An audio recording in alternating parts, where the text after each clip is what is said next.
What if I told you there's a book that predicted totalitarianism, the internet era, and our entire mental health unraveling? And it was written in 1864. Not science fiction, not prophecy. Just one Russian writer who understood human psychology so precisely that he saw the next 150 years before they happened. Notes from Underground, Fyodor Dostoevsky, 1864.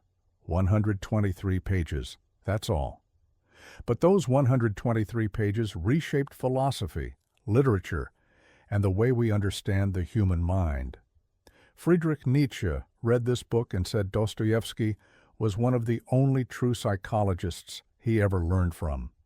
Jean-Paul Sartre built the foundations of existentialism on ideas found here. Albert Camus, Franz Kafka, Ralph Ellison, nearly every major 20th century writer wrestled with the underground man. Even George Orwell's famous 2 + 2 = 5 from 1984 traces back to this book. Every dystopian story about systems crushing individuality. Dostoevsky explored the danger first and tried to warn us. But here's what makes this book genuinely unsettling. It's not just historically important. It's not just philosophically groundbreaking. It's psychologically uncomfortable in a way few books dare to be. Because Dostoevsky doesn't analyze human nature from a safe distance, he forces you to confront pieces of yourself inside one of literature's most insecure, stubborn, self-defeating narrators. And once you recognize yourself in the underground man, you can't turn away from it. This book foreshadowed political oppression. It foreshadowed mass conditioning of societies. It foreshadowed why every attempt at creating a perfectly rational utopia ends in disaster. Dostoevsky wrote it as a direct challenge to the belief that humans are logical beings who just need the right system to become happy. His claim was the opposite. People would rather be uncomfortable and free than comfortable and controlled. We would rather break our own stability than let anyone dictate our choices. We would rather cling to a chosen illusion than accept a forced truth. And history proved that pattern again and again. But the real punch is this. The book isn't just about the past. It's about the present. About online resentment, digital echo chambers, emotional isolation, and why a world overflowing with abundance still feels empty for so many. The underground man anticipated our modern contradictions in 1864, before psychology existed as a field, before Freud, before any of the systems we use to explain behavior. So the question becomes, how did Dostoevsky see all of this so clearly? What truth about human nature was he exposing? And why does this small book matter more today than when it first appeared? Let me show you. Here's what you need to understand about Dostoevsky before we dive into this book. He didn't theorize about suffering from a comfortable university office. He lived through a level of psychological torture that would destroy most people completely. 1849. He's 27 years old. Russian secret police arrest him for attending meetings where people discussed Western philosophy. His crime? Reading banned books and talking about social reform.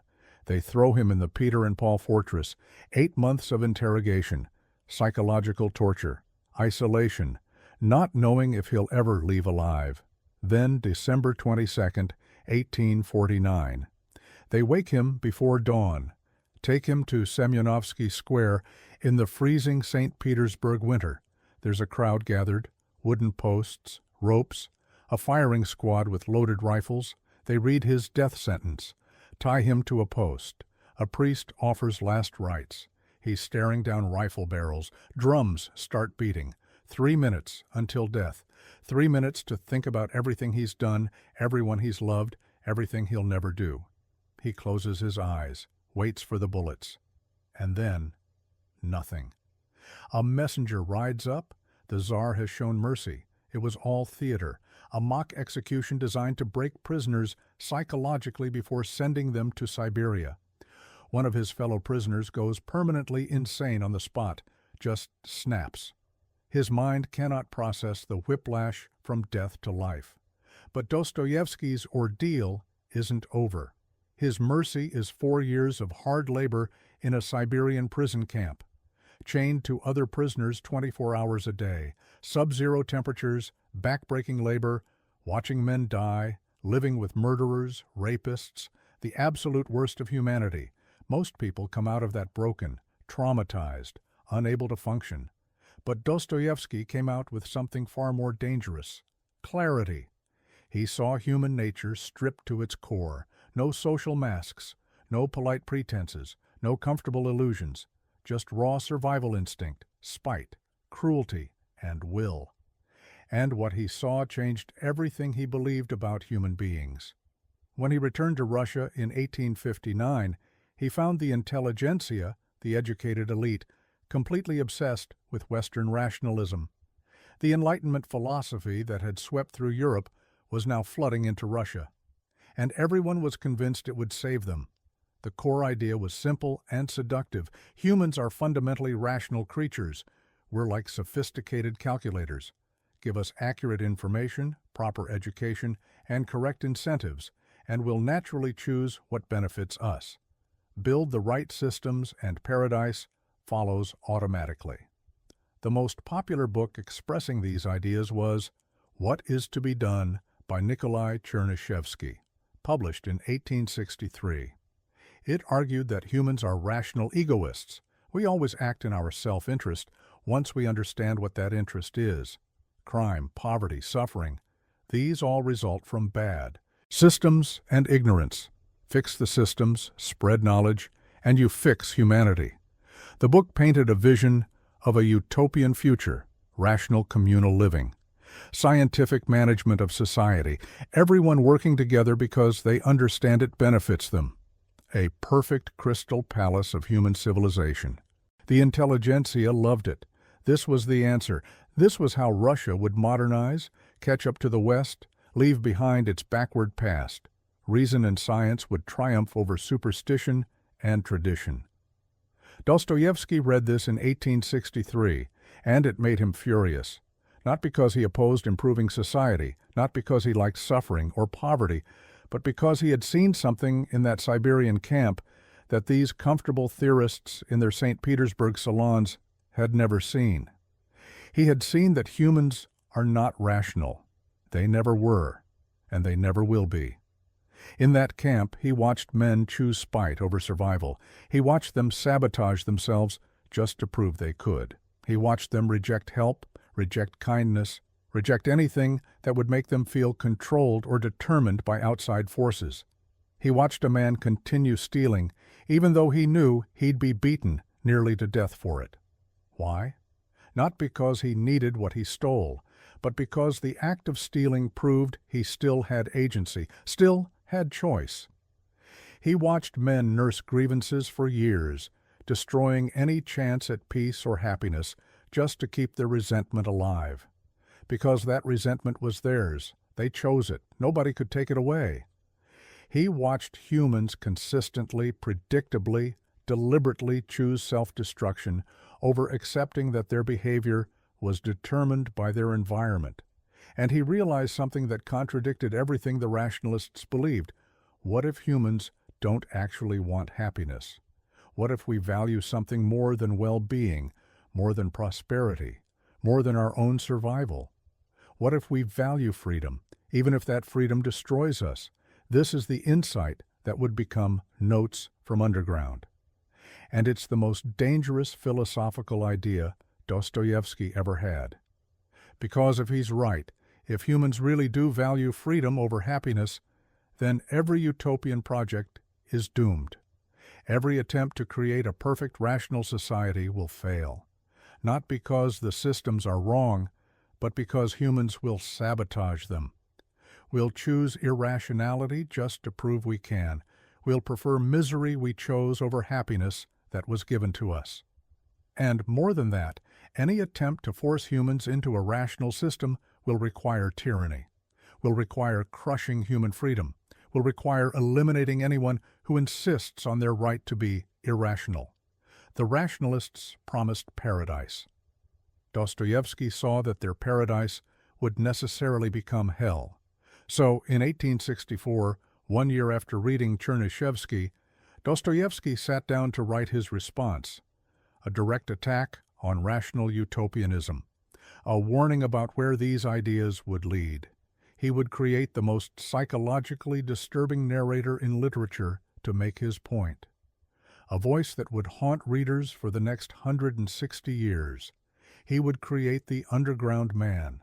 So Dostoevsky writes notes from underground as a philosophical weapon, and the weapon is the narrator himself, the underground man. He's 40 years old, a retired low-level civil servant, living alone in a cramped apartment in St. Petersburg. He has a small pension that keeps him alive, but nothing more. He has no friends, no family, no connections to society. He's retreated completely into his own consciousness, and the book opens with this: I am a sick man. I am a spiteful man. I am an unattractive man. I believe my liver is diseased. No introduction, no setup, no context, just this voice screaming at you from the void, immediately hostile, immediately self-aware, immediately unbearable. And here's what makes him so disturbing. He's not insane. He's not delusional. He's not irrational in the traditional sense. He's actually hyper-rational. He understands exactly what he's doing, why it's self-destructive, and why he can't stop. He describes himself as living underground, not literally in a basement, but psychologically withdrawn from society. He's retreated into pure consciousness, pure self-awareness, and it's destroying him. Listen to what he says about consciousness itself. I swear to you that to be overly conscious is a disease, a genuine, complete disease. Think about that. Most philosophy treats consciousness as good, self-awareness as enlightenment. Know thyself. That's supposed to be wisdom. But the underground man argues the exact opposite. Too much consciousness is torture. Why? Because consciousness creates infinite regress. You think about your thinking, you analyze your analysis, you judge your judgments, you become trapped in your own head with no escape.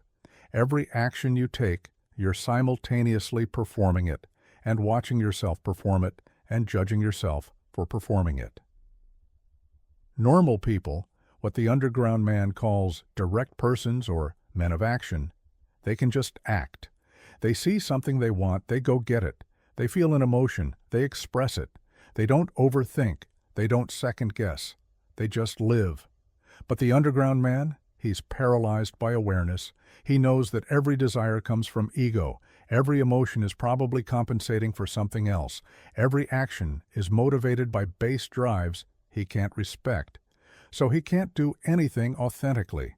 He's always performing, always aware of the performance, always judging the performance, even as he's performing it. He gives this example. Say someone insults you. A normal person gets angry and punches them. Simple, direct, action and reaction. But the underground man, he starts analyzing. Why am I angry? Is it legitimate anger or just wounded pride? If I punch him, am I really defending my honor or just proving I'm as base as he is? But if I don't punch him, am I being mature or just a coward? And the fact that I'm thinking about all this instead of just acting, what does that say about me? He spirals, he overthinks, he becomes paralyzed. And the person who insulted him walks away, probably forgot about it 5 minutes later, while the underground man obsesses for years. This is the curse of consciousness. The more aware you are, the less you can simply be. But here's where his philosophy gets really dangerous. He argues that this paralysis, this suffering from consciousness, is actually proof of something profound.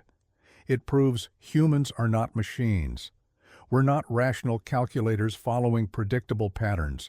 We're something much more complicated and chaotic. The rationalists, people like Chernyshevsky, they believed humans are like piano keys. Press the right key, you get the right note. Create the right incentives, you get the right behavior. It's mechanical, deterministic, predictable. But the underground man asks, what if I don't want to be a piano key? What if the very fact that I can recognize this pattern makes me able to break it? He says, man is a creative animal, doomed to strive consciously towards a goal and to occupy himself with the art of engineering. But sometimes he may want to turn aside from the goal just because he is doomed to lay the road there, and because he might want to turn aside precisely to wander off into some other place altogether. In other words, if you tell me the rational thing to do is X, I might choose Y just to prove I'm not a machine following your programming, even if Y is worse for me, especially if Y is worse for me, because choosing against my own interest proves I'm free. You know smoking kills you. You do it anyway. You know staying up late destroys your sleep. You do it anyway. You know that relationship is toxic. You stay anyway. You know checking your phone constantly makes you miserable. You do it anyway. Why? The rationalists say ignorance or weakness. You just don't understand the consequences or can't resist the impulse. But the underground man argues something far more disturbing. You're choosing freedom over happiness. You're proving you're not just a biological machine responding to stimuli. You're demonstrating agency, even if that agency destroys you. This is the horrifying core insight of the book. Humans would rather be miserable and free than happy and determined. We would rather suffer by choice than thrive by following someone else's programming. And this leads to his most radical claim. Consciousness itself is the problem, not lack of consciousness, not insufficient education or understanding, but consciousness itself. He says, I emphatically repeat, all direct persons and men of action are active precisely because they are stupid and limited. The more conscious a man is, the less he can act. Think about what he's saying. Intelligence is a disability. Self-awareness is a disease. The smartest, most conscious people are the most paralyzed, the most miserable, because they see through everything, including themselves. The happiest people, the most successful people, they're the ones who can just act without overthinking, who can believe things without drowning in meta-analysis, who can commit to a path without seeing all the other paths and questioning whether any choice means anything at all.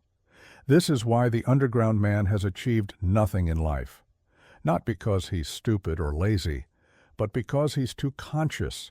He sees the meaninglessness of all goals. He understands that any achievement is ultimately arbitrary. He knows that pride and accomplishment is just ego, and ego is contemptible. So he's done nothing, accomplished nothing, connected with no one. And he's completely aware that this is his own fault, which makes it even worse. But here's the twist. He's almost proud of it, because at least his suffering is his own. At least his failure proves he wasn't following someone else's script for success. At least his isolation is his choice, not society's rejection. Listen to this quote. I am alone while they are everyone, but never mind. Here's what I think. Reason is an excellent thing, no argument about that. But reason is only reason and satisfies only man's rational faculty, while wanting is a manifestation of the whole of life. He's saying rationality is just one part of being human. But wanting, desiring things that make no sense, choosing things that harm us, clinging to resentments that poison us, that's the full human experience. That's what proves we're alive and free, not just biological calculators. And if you try to reduce humans to pure rationality, if you try to build a society where everything is calculated for maximum benefit, you'll kill something essential in us. You'll turn us into piano keys. And we'll rebel. We'll sabotage your perfect system just to prove we can. This is the argument. This is the philosophy. And Dostoevsky is about to show why it's so dangerous, because it leads directly to one of the most famous philosophical ideas in history, the idea that 2 + 2 = 5. Now we get to the most famous section of notes from Underground, the section that would influence everything from Orwell's 1984 to postmodern philosophy, the attack on the Crystal Palace. The Crystal Palace was real, a massive exhibition hall built in London in 1851 for the Great Exhibition, iron and glass, transparent, rational, a marvel of engineering and design. It represented the triumph of science and reason over chaos and tradition. For the Russian utopian rationalists, the Crystal Palace became a symbol. It represented what humanity could achieve through pure reason and scientific management. A perfect society, transparent systems, rational organization, everything calculated for maximum human benefit and happiness. Chernyshevsky used the Crystal Palace explicitly in What Is to Be Done. His characters have dreams of future utopia, vast glass structures where people live communally, work collectively, share everything rationally. No waste, no inefficiency, no conflict, just pure, enlightened cooperation creating paradise on Earth. The vision was seductive. Imagine a world where suffering is eliminated through better systems, where poverty doesn't exist because resources are distributed scientifically, where crime disappears because everyone understands their rational self-interest is served by cooperation, where war becomes impossible because nations recognize that peace benefits everyone. All you need is the right knowledge, the right education, the right incentives. Build the Crystal Palace correctly, and humanity enters a new era. No more history, no more struggle, just managed, rational, eternal happiness. The underground man's response to this vision?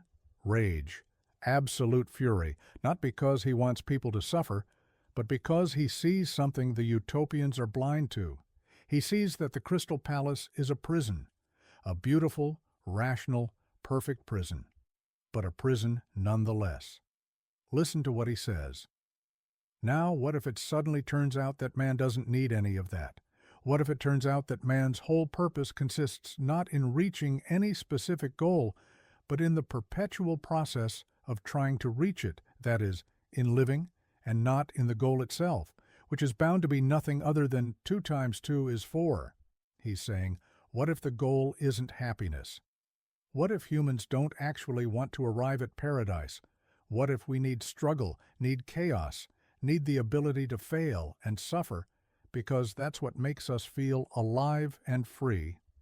The Crystal Palace promises to solve everything, but in solving everything, it eliminates choice. It eliminates the ability to go wrong. It eliminates freedom.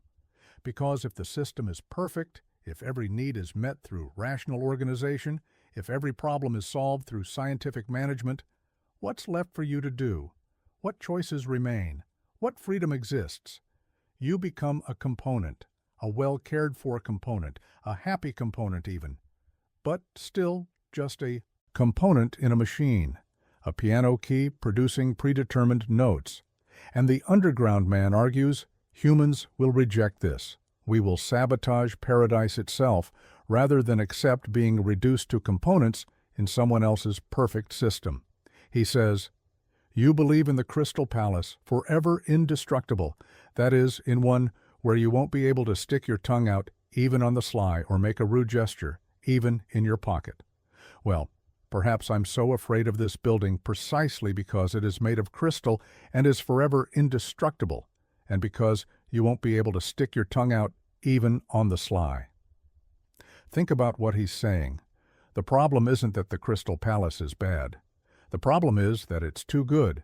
It's so perfect, so rational, so well designed that there's no room for human perversity, no room for irrational rebellion, no room for freedom. And humans need that room. We need the ability to make rude gestures, even if it's pointless. We need the ability to reject what's good for us. We need the ability to choose wrong, because that's what proves we're free agents, not biological machines. This leads to the most famous passage in the book, the one that George Orwell would make the centerpiece of 1984. I admit that twice 2 makes 4 is an excellent thing, but if we are to give everything its due, twice 2 makes 5 is sometimes a very charming thing too. 2 plus 2 equals 5. This is insanity. It's mathematically false. It's objectively wrong. And that's exactly the point. The underground man is saying, if you tell me that 2 plus 2 equals 4 is an objective, rational truth that I must accept, if you build your entire Crystal Palace on unquestionable mathematical certainty, Then I will insist that 2 plus 2 equals 5. Not because I believe it, not because I think mathematics is subjective, but because insisting on it proves that I'm free to reject your truth and choose my own, even if mine is absurd. This is the purest form of freedom, the freedom to be wrong, the freedom to believe nonsense, the freedom to reject obvious truth just because it was presented as unchallengeable. And here's the disturbing part. This actually describes human behavior perfectly, accurately, universally. Why do conspiracy theories spread? Why do people cling to demonstrably false beliefs even when shown definitive evidence? Why does presenting facts often make people more certain of the opposite? It's not stupidity, it's not lack of education, it's freedom. People would rather believe a lie they chose than a truth that was forced on them.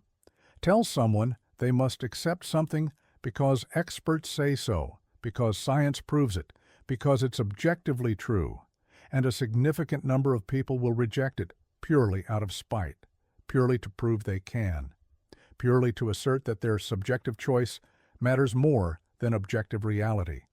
This is 2 plus 2 equals 5, and it's everywhere. Political beliefs that contradict observable reality, religious claims that defy evidence, personal narratives that ignore facts. Humans do this constantly, not because we're broken, but because we're free. And the underground man argues, you cannot build a utopia on top of creatures who will reject truth itself just to prove they can. Any attempt to create a perfect rational society will fail because humans will sabotage it. We will insist on 2 plus 2 equals 5 just to prove the system doesn't control us. But it gets darker, because if you're determined to build your crystal palace anyway, if you're absolutely convinced that your rational system is correct and necessary, then you'll have to eliminate the problem. You'll have to force people to accept that 2 plus 2 equals 4.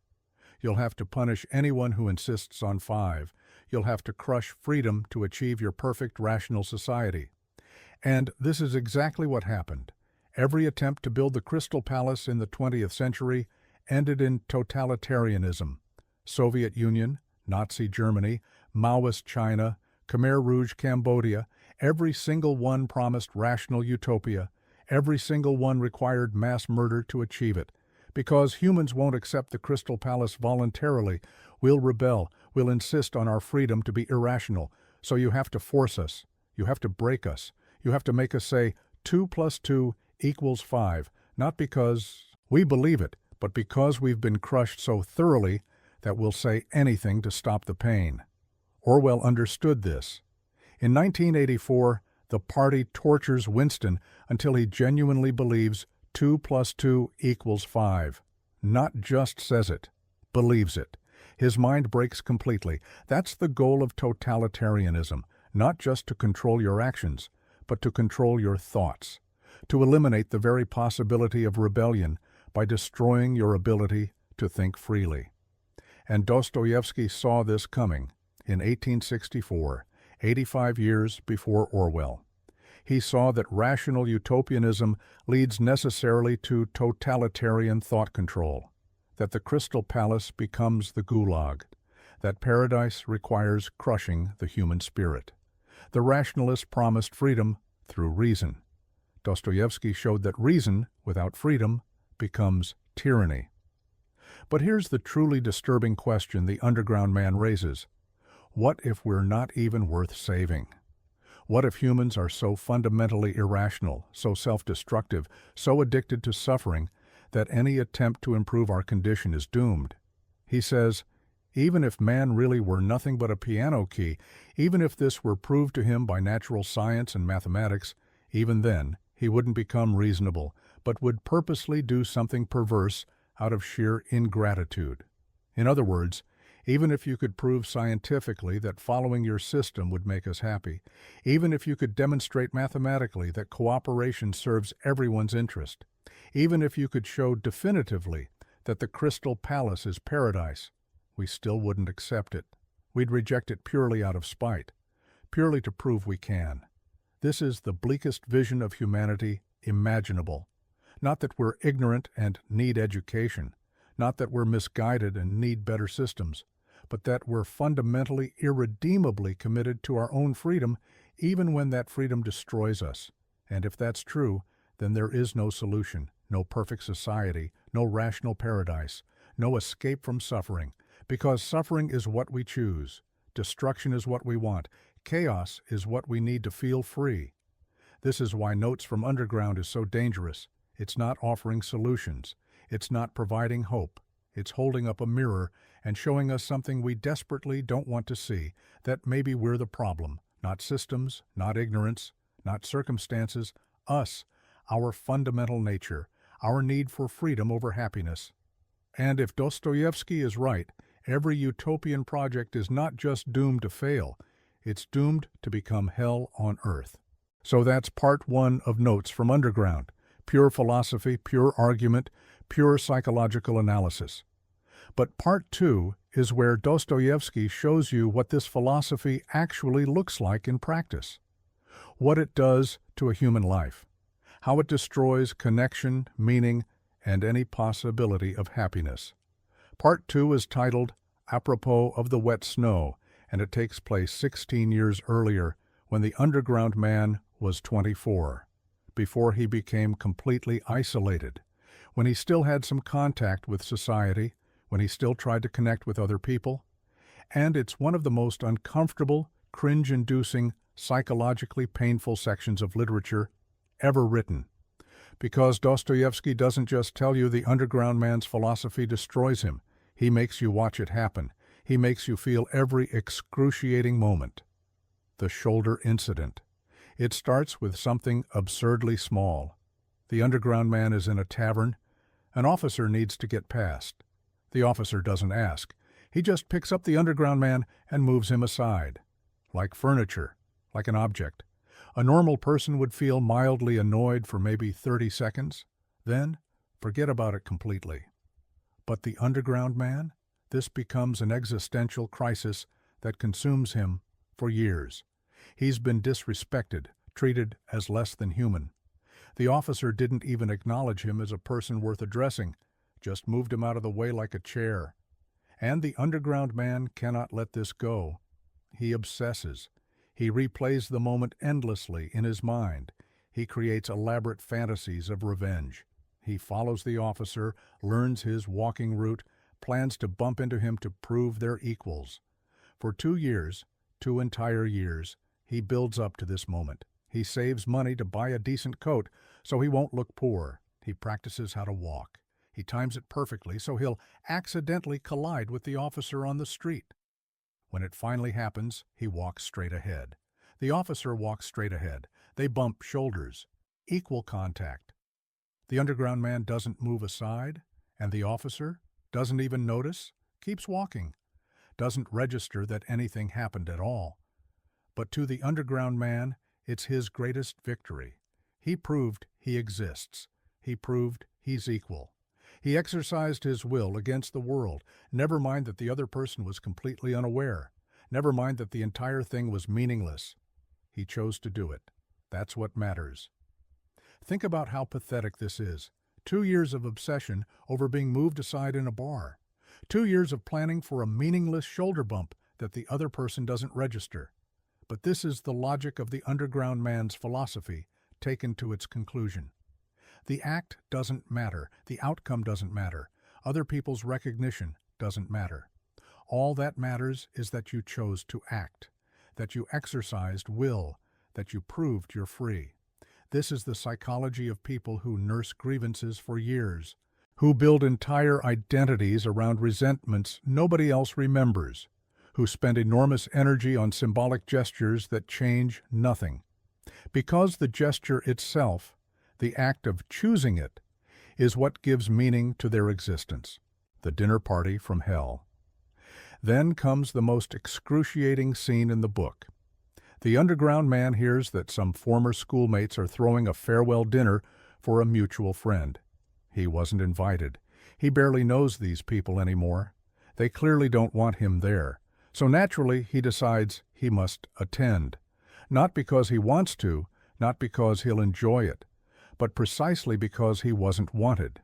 Because showing up uninvited proves he's not bound by social conventions, proves he's free to impose himself wherever he chooses. He shows up early. Everyone's immediately uncomfortable. They try to be polite. But it's obvious they don't want him there. They didn't invite him for a reason. What does he do? Makes it worse. Deliberately, he insults them.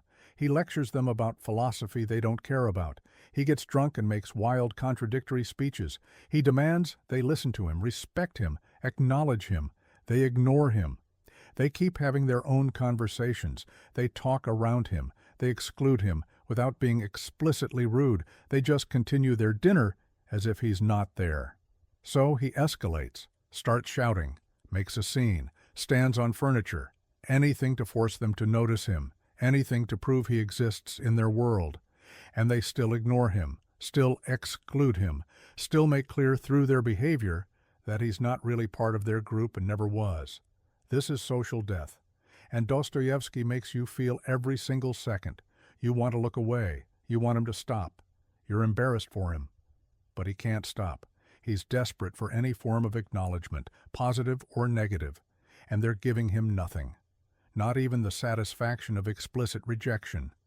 Finally, they leave for a brothel. And he follows them, because even negative attention, even humiliation, is better than being completely ignored, better than not mattering at all. Liza, the one real human connection. At the brothel, something unexpected happens. The underground man has an encounter with a young prostitute named Liza. And for the first time in the entire book, he has a genuine human moment. He talks to her, not as a customer, not as someone using her, but as one damaged human being to another. And in what seems like genuine compassion, he paints a vivid, brutal picture of her future. He tells her where this life leads: disease, abandonment, dying alone in a charity hospital, being buried in frozen ground, even other prostitutes mocking her corpse. It's cruel, it's harsh, but it's also honest. And Liza breaks down crying, because someone actually saw her, someone spoke to her as a real person, not just a body to use. And the underground man? He feels needed, important. For the first time in years, he's had an effect on another human being. He matters to someone, so he gives her his address, tells her she can come to him if she wants to escape this life, offers her something that almost resembles hope, and then immediately regrets it. He goes home and spirals into panic. What if she actually comes? What if she sees how I live? What if she sees my poverty, my isolation, my pathetic existence? What if she judges me? What if she pities me? He can't stand the thought of being vulnerable, of being seen in his true state, of someone witnessing his actual life instead of the image he wants to project. Days pass. He convinces himself she won't come. And then she shows up. She sees everything: the cramped apartment, the poverty, the isolation, the reality of who he is, stripped of all pretense. And instead of judging him, instead of mocking him, she shows him compassion. She sees his pain. She understands his loneliness. She offers him connection without conditions, without demands, just pure human empathy. She hugs him. She cries with him. It's the most genuine moment of human connection in the entire book, a moment of unconditional acceptance, of being loved despite being fully seen. And the underground man? He destroys it, deliberately, consciously, with full awareness of what he's doing. He turns on her with vicious cruelty. He tells her he was lying, that he just wanted to hurt her for entertainment, that she's nothing to him, that this was all a game. He forces money into her hand like she's just another prostitute he's paying, degrades the entire encounter, poisons the one genuine connection he's had in years. Why? Because her compassion made him vulnerable, her love made him feel seen, her acceptance required him to be authentic, and he cannot handle authenticity, cannot handle vulnerability, cannot handle the possibility of being loved and then rejected. Better to be alone by choice than risk loving someone and losing them. Better to destroy the connection himself than wait for it to be destroyed by circumstances. Better to retreat into his underground where he's safe from all human contact. Liza leaves. He chases after her, but she's gone. And he's alone again, exactly as he chose to be. This scene is devastating because it shows that the underground man's philosophy isn't just abstract theory, it has real consequences. His insistence on absolute freedom means he destroys every genuine human connection. His fear of vulnerability means he sabotages his only chance at love. His need to prove he's not determined by anything means he determines his own isolation. He chose freedom over happiness. And he got exactly what he wanted: absolute isolation, absolute autonomy, absolute misery. And the worst part? He knows it. He's completely aware of what he did and why. He understands that he destroyed his chance at human connection out of fear and spite. He sees his own self-destruction with perfect clarity. But he can't change, because changing would mean accepting that he was wrong, that his philosophy led him to destroy his own life, that freedom without connection is just another prison. So he stays underground, alone, free, miserable, by choice. This is the tragedy of the underground man. Not that society rejected him, not that circumstances destroyed him, but that he destroyed himself, that his philosophy of freedom led directly to the worst possible outcome, a life where freedom means nothing because there's no one to share it with and nothing worth choosing. So we've seen the underground man's philosophy. We've watched him destroy his own life with it. Now we need to ask, why does this matter? Why is this book considered one of the most dangerous ever written? Why are we still talking about it 160 years later? Because Dostoevsky didn't just create an interesting character. He predicted the future. He saw exactly where modernity was heading and tried to warn us. And we ignored him. The Birth of Existentialism, Notes from Underground, is considered the first existentialist novel, not just an influence on existentialism, the first. Before Nietzsche wrote about the will to power, before Sartre wrote about radical freedom, before Camus wrote about the absurd, Dostoevsky laid out the core existentialist insight in 1864. That insight is this: human beings are radically free. We're not rational calculators following predetermined patterns. We're not biological machines responding to stimuli. We're consciousness with the terrifying ability to choose, even when that choice destroys us, especially when that choice destroys us. Nietzsche read Dostoevsky and said he was one of the few psychologists who ever taught him anything. When Nietzsche writes about the will to power, about humans needing to assert dominance and control, not for any rational purpose but just to prove they can, that's the underground man. When he writes about slave morality and resentment, about people nursing grievances until resentment becomes their identity, that's the underground man.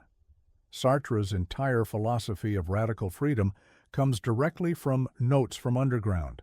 His idea that existence precedes essence, that we're not born with predetermined natures but must create ourselves through our choices, that's Dostoevsky. His concept of bad faith, where people pretend they're not free because freedom is too terrifying, that's the rationalists in the Crystal Palace trying to reduce humans to predictable components. Camus's absurdism, the idea that we're condemned to search for meaning in a meaningless universe, that comes from the underground man's realization that consciousness itself is the problem, that the more aware you become, the more you see through all illusions of meaning, until you're paralyzed by the knowledge that nothing matters except your freedom to choose. Every major 20th century philosopher wrestled with what Dostoevsky unleashed. Every existentialist novel, every absurdist play, every philosophical exploration of freedom and meaning traces back to this 123-page book, The Totalitarian Prophecy. But here's where it gets really dark. Dostoevsky predicted totalitarianism, not just vaguely, specifically, exactly. His argument was this: if you try to create a perfect rational society, a crystal palace where everything is calculated for maximum human benefit, you'll have to crush human freedom, because humans don't want perfection. They want choice. They'll sabotage your paradise just to prove they can. So what happens? The utopians become tyrants. They start with the best intentions, eliminate suffering, create prosperity, achieve happiness for all. But humans resist. Humans insist on their right to be irrational. Humans choose 2 + 2 = 5. So you have to force them. You have to eliminate anyone who refuses to accept the program. You have to create surveillance systems to catch dissent before it spreads. You have to rewrite history to eliminate alternative narratives. You have to control language itself to make rebellion literally unthinkable. You have to become the party in 1984. You have to make people genuinely believe 2 + 2 = 5. Not just say it, believe it. Break their minds so thoroughly that freedom itself becomes impossible. And this is exactly what happened. Soviet Union, Nazi Germany, Maoist China, Khmer Rouge, Cambodia. Every attempt to build the Crystal Palace in the 20th century ended in mass murder. They all started with utopian promises: scientific management of society, rational distribution of resources, elimination of exploitation and inequality, paradise on earth. And they all ended in gulags and death camps, not as failures of the vision, not as deviations from the plan, but as necessary consequences of trying to impose rational perfection on creatures who value freedom over happiness. Stalin killed millions. Hitler killed millions. Mao killed tens of millions. Pol Pot killed 1/4 of his own population. Every single one believed they were building paradise. Every single one had to eliminate the humans who refused to fit into paradise. Dostoevsky saw this coming in 1864. He warned that rational utopianism leads necessarily to totalitarian control, that the Crystal Palace becomes the gulag, that the attempt to eliminate suffering eliminates humanity itself. And he was right. Every single time, without exception, the modern underground. But here's the most disturbing part. The underground man isn't just historically relevant, he's more relevant now than ever. Think about modern internet culture. Think about people retreating into online spaces, anonymous, isolated, building entire identities around grievances and resentments, nursing hatred until it becomes their entire personality, the incel forums where men blame everyone else for their isolation while simultaneously ensuring their own isolation through their hatred and bitterness, where they build elaborate ideologies justifying why they should remain alone and angry, where any suggestion of self-improvement or genuine human connection is rejected as weakness or betrayal. That's the underground man. That's his philosophy taken to its logical conclusion in the digital age. The political extremists on both sides who retreat into echo chambers where they convince themselves that everyone outside their group is evil, where they create elaborate conspiracy theories rather than accept simple explanations, where they'd rather believe absurd lies that confirm their worldview than accept truths that challenge it. That's 2 + 2 = 5. That's choosing your own narrative over objective reality just to prove you're free to reject the mainstream. The trolls who make cruelty their entire online presence, who spend hours crafting the perfect insulting comment, who measure their worth by how much negative attention they can generate, who have confused being hated with being noticed and prefer hatred to being ignored. That's the underground man obsessing for 2 years over a shoulder bump. That's making symbolic gestures of rebellion against a world that doesn't care just to prove you have agency. We are all underground men now. The internet is our mouse hole. We retreat into our digital undergrounds, nurse our resentments, perform our identities to audiences that may not even be real, and call it freedom. We have more connectivity than any generation in history, and we're more isolated than ever. We have more information than any generation in history, and we trust it less than ever. We have more freedom than any generation in history, and we're more miserable than ever. Why? Because Dostoevsky was right. Freedom without meaning is torture. Consciousness without purpose is disease. Choice without connection is prison. The crisis of meaning. At its core, Notes from Underground is about the crisis of meaning in modern life. And that crisis has only gotten worse since 1864.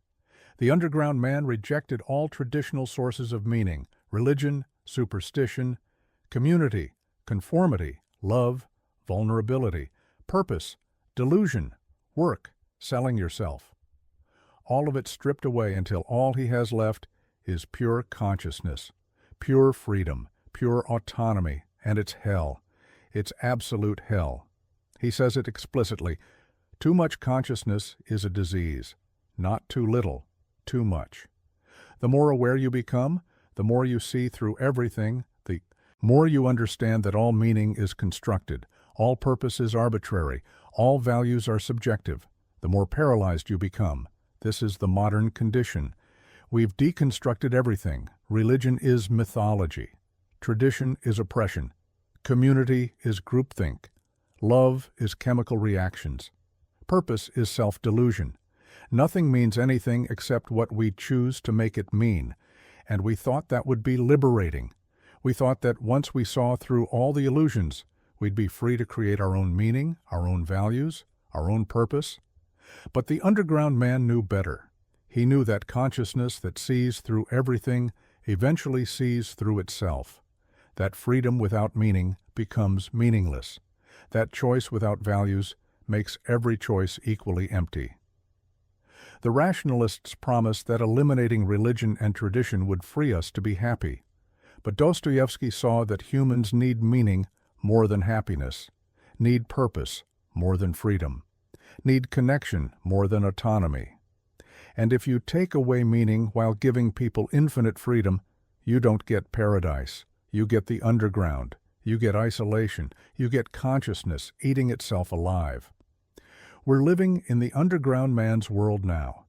We have everything the rationalists promised: freedom, knowledge, prosperity, choice. And we're discovering that it's not enough. That freedom without meaning is just another kind of slavery. That consciousness without purpose is just another kind of death, why we can't look away.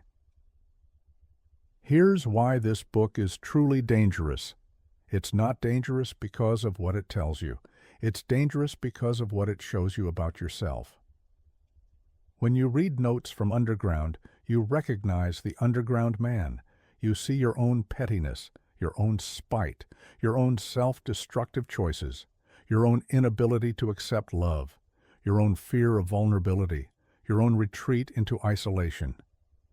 You see the times you nursed grievances for years over meaningless slights, the times you pushed away people who loved you because accepting their love meant being vulnerable, the times you chose being right over being happy, the times you sabotaged yourself just to prove you could. That's what makes it unbearable. Dostoevsky holds up a mirror and you can't look away. You can't pretend you're not like the underground man because you recognize yourself in every page. Most books comfort us with lies. They tell us we're good people in a bad world. They tell us our problems are caused by external forces. They tell us there are simple solutions, if only we had the right knowledge or systems or circumstances. But Notes from Underground tortures us with truth. It shows us that we're the problem, that our own consciousness, our own freedom, our own choices are what make us miserable, that there is no simple solution because the problem is built into what we are. And once you see that, you can't unsee it. The underground man is in your head forever. Every time you make a self-destructive choice, every time you push away someone who cares about you, every time you retreat into isolation rather than risk connection, you hear his voice. You recognize his logic. You know you're doing exactly what he did. That's why this book is dangerous, not because it might inspire bad behavior, but because it reveals behavior you're already doing, because it names the things you try not to think about, because it makes you conscious of the very patterns of consciousness that trap you. Dostoevsky weaponized self-awareness against the reader, and there's no defense, no escape. Once you've read this book, once you've met the underground man, once you've recognized yourself in him, you're infected. You're conscious of your own consciousness. You're trapped in the same infinite regress he is. Welcome to the underground. Population, everyone who's read this book. So after all this darkness, after all this psychological horror, after watching the underground man destroy himself and recognizing ourselves in his destruction, is there any hope? Did Dostoevsky offer any way out? Any solution? Here's what you need to know. The original version of Notes from Underground had a final chapter. A chapter where the underground man was supposed to find redemption, where Dostoevsky would present his answer to the crisis he'd laid out. That chapter was cut by Russian censors. It was lost, destroyed. We'll never know exactly what Dostoevsky wrote. All we have is the underground man's voice cutting off mid-sentence, still ranting, still suffering, with no resolution, no redemption, no escape. But we can infer Dostoevsky's answer from his later works, from Crime and Punishment, from The Idiot, from the brothers Karamazov.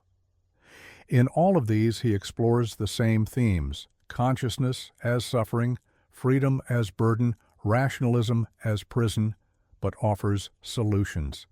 And the solution is always the same: love, faith, community, accepting vulnerability, accepting that we need other people even though that makes us vulnerable to pain. Accepting that we need meaning even though all meaning is ultimately a leap of faith. The answer isn't more rationality. It's not more freedom. It's not more consciousness. It's connection. It's choosing to love despite knowing you might be hurt. It's choosing to believe despite knowing you might be wrong. It's choosing to commit despite knowing everything is ultimately arbitrary. Liza's choice. Remember Liza? The prostitute in Part 2 who showed the underground man compassion even after he tried to hurt her? She's the real hero of this book. She's the answer Dostoevsky couldn't explicitly give because the censors cut it. She chose love over self-protection. She chose vulnerability over safety. She chose to reach out to someone in pain even though it meant risking rejection. She chose connection even though it meant suffering. The underground man chose isolation to avoid vulnerability. Liza chose love despite vulnerability. He ended up alone in his underground, free but miserable. She disappeared from the story, but at least she tried. At least she remained human. At least she chose connection. That's the choice we all face, every single day. Be the underground man or be Liza. Choose the safety of isolation or the risk of love. Choose the comfort of resentment or the danger of forgiveness. Choose the underground or choose life. The warning we still ignore. Dostoevsky wrote this book in 1864 as a warning. He saw the rationalists building their crystal palace and said, "This will end in tyranny. This will crush the human spirit. This will lead to mass suffering." History proved him right. Soviet Union, Nazi Germany, Maoist China. Every attempt to impose rational perfection ended in death camps. But we're still trying. We're still building systems that promise to optimize human existence. Social credit scores, algorithmic content curation, AI that will manage society scientifically, tech CEOs who promise to solve all human problems through better systems. And the underground man is still screaming at us from 1864. You're making the same mistake. You're forgetting that humans aren't rational. We're free, and we'll sabotage your paradise just to prove we can. The question is, will we finally listen, or will we keep building crystal palaces until they collapse into gulags? Final thoughts. Notes from Underground is 123 pages. You can read it in one afternoon. But it will change how you see yourself, how you see humanity, how you see every utopian promise forever. It's not an easy read, it's not fun. The underground man is exhausting, infuriating, pathetic, and painfully relatable. But that's the point. You're supposed to struggle with it. You're supposed to recognize yourself in him. You're supposed to be uncomfortable. Because discomfort means you're paying attention. Discomfort means you're engaging with what Dostoevsky is actually saying instead of just consuming entertainment. This book predicted existentialism. predicted totalitarianism, predicted the modern crisis of meaning, predicted internet culture, predicted our entire psychological condition in 1864.